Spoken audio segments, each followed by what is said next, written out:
Well, welcome to my shop and to my series of videos talking about the basic and safe use of the tools inside of the shop. In this video, we're going to talk about this machine, which is called the jointer. It's a heavy machine and it does a very important job. In fact, in most of my woodworking, this is the first tool that I use on any project. And that's because it's involved in milling wood. And what milling wood means is to take something like this, which you've bought from a hardwood supply store, which is rough cut on the edges, might be twisty, and definitely rough cut on the shorter edges as well. And taking that from this and turning it into more like this, which now has a nice flat edge on the sides and 90-degree turns on a nice flat edge on the short sides as well. Now let's talk about the things that you can adjust on this particular tool.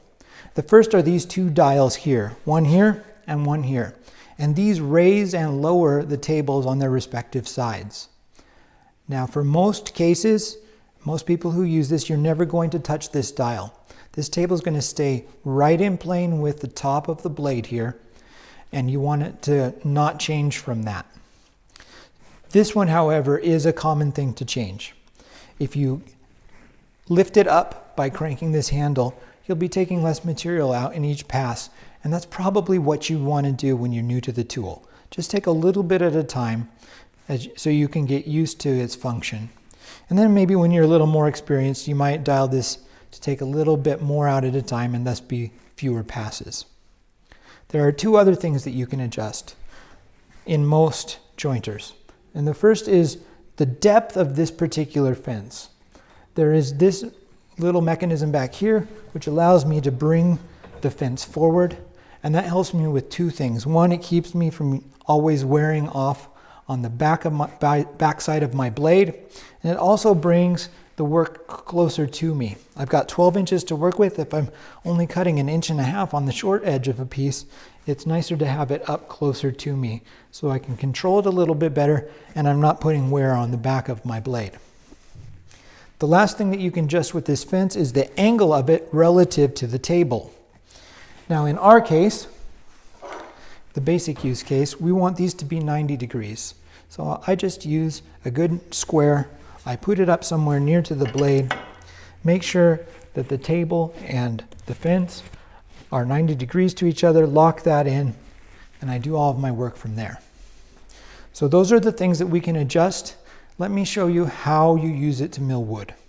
So let's talk about how we actually use this tool and we do it in a safe manner. There's a reason this big thing here is bright red. We want to, in general, keep our hands away from it, and when the saw is operating, you don't want to do what I'm doing here, which is to open it manually. That's going to happen as we pass the board through. The other thing that you want to use, and I always use these, are these safety paddles. You can push a piece of wood through like this, but I don't recommend it. If something were to slip out and your hands were to fall down, your fingers are falling into the wrong place.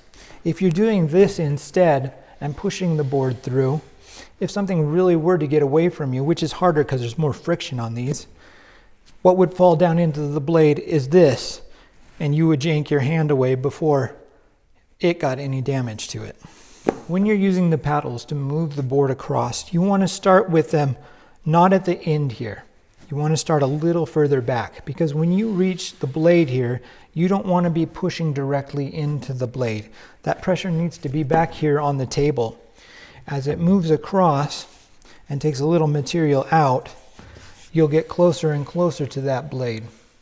Now when I do that, I either lift up and move across the blade to continue, or I just let off on the pressure and keep it over here on this hand until it gets past the blade, where I put pressure back down and I start emphasizing its contact with the upper table. And you can move as you go across, but move one paddle at a time until you get to the very end. And by the time you're there, you want to shift over and have all of the pressure at the top.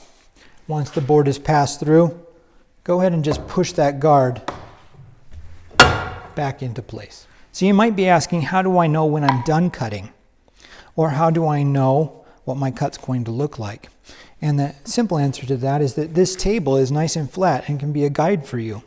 When you set your board on top of it, you can notice where it comes out of plane. In this case, it's cupped in the middle, and this surface is setting down, whereas the two edges are sticking up. So I have a choice of whether to run it through this way, which gives me a little bit of control in my first pass as to how I want it to rock back and forth, take more material off the front or the back.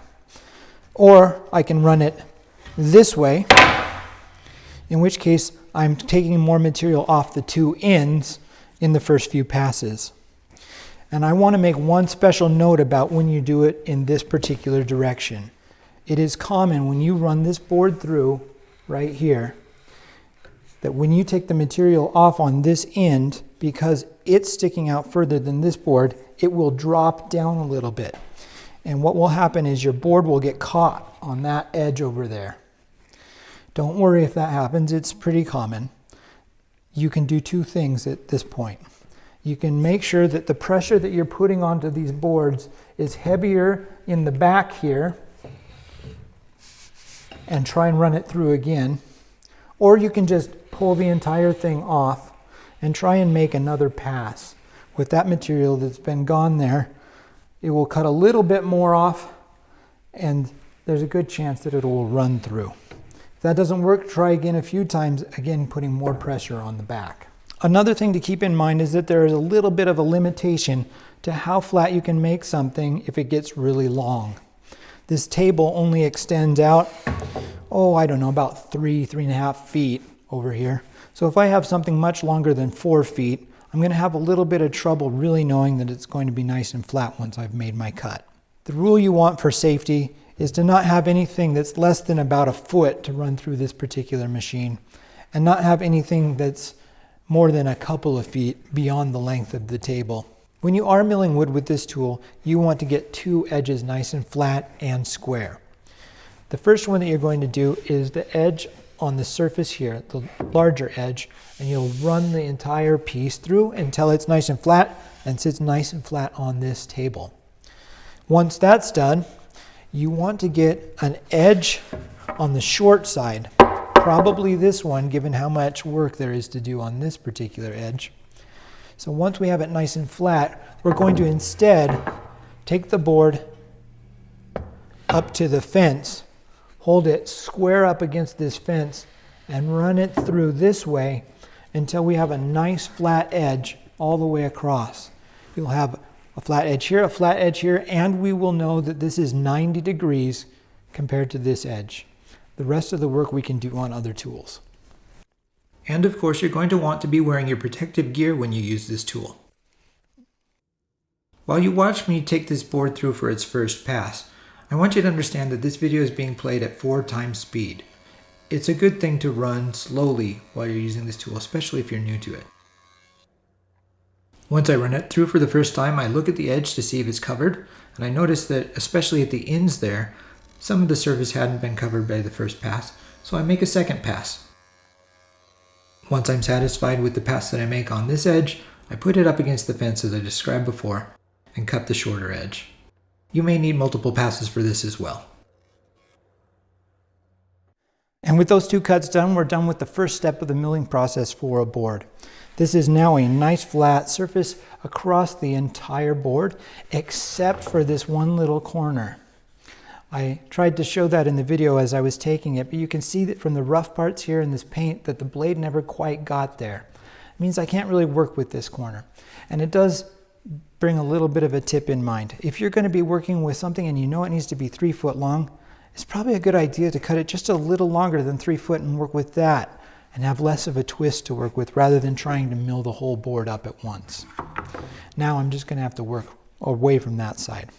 The other thing you'll notice is it is still not flat at all on the side I didn't work on. We're going to have to take care of that with a different tool, but on the side that I did work on, it sits really nice on top of this flat surface. And we have another flat edge here that is exactly 90 degrees. Well, that's it for the basic safe use of a jointer. I hope that this information helps you. If it does, Be sure to check out some of the other videos on the other tools inside of the workshop. Until then, enjoy making some sawdust and having some fun on the projects of your own.